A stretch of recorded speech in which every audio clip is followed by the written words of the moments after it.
guys, pag-usapan lang natin ang breaking news. Ayon kasi sa bali-balita, Diyos ko, Catherine Bernardo ayaw kumanta kahit pinipilit ni James Reid kumanta, baka may magalit. Ayon kasi sa mga assuming dahil sa ginagawa umano ni Catherine Bernardo na alam niyo naman siguro.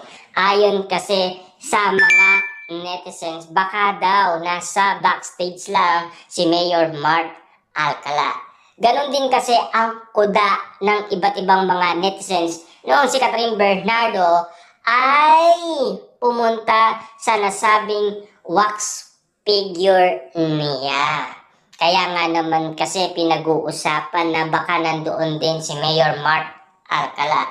Siyempre, ang dami ng kuda ng iba't ibang mga netizens tulad na lamang na baka daw nagsiselos umano si Mayor Mark Alcala na alam kasi nila magjowa umano ang dalawa.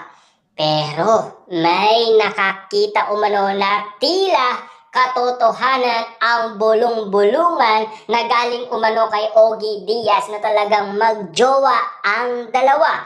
Kasi pinag-uusapan, pinag-aamin umano si Catherine Bernardo at Mayor Mark Alcala. Hanggang ngayon kasi hindi pa naman sila nagsasalita patungkol umano sa kanilang relasyon. At least meron nang nakauli. Siyempre alam niyo naman siguro, dahil lang sa pagsasalita umano ni Madja Salvador. Ayon kasi kay Madja Salvador, sa kanilang karakter daw ni na Catherine Bernardo at James Reid. Yung ganito lang, sabi, di ba?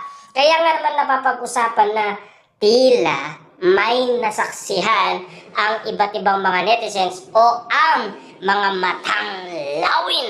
Alam niyo naman siguro kung bakit. Baka nga naman kasi may magseselos dyan. Kaya sinabi nila na karakter ni na James Reid at Catherine Bernardo. Kita nyo naman ang kinikilos daw ni Catherine Bernardo.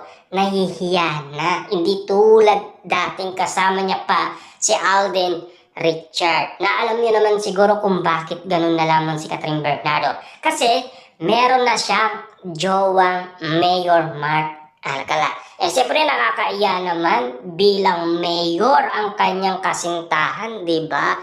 Siyempre mapapahiya naman si Mayor Mark Alcala. Kaya ang gusto nila, privacy moment.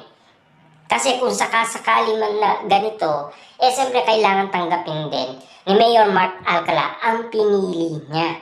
Siyempre sikat na artista si Catherine Bernardo. Famous yan kahit sa ibang bansa. Marami din na umahanga kay Catherine Bernardo.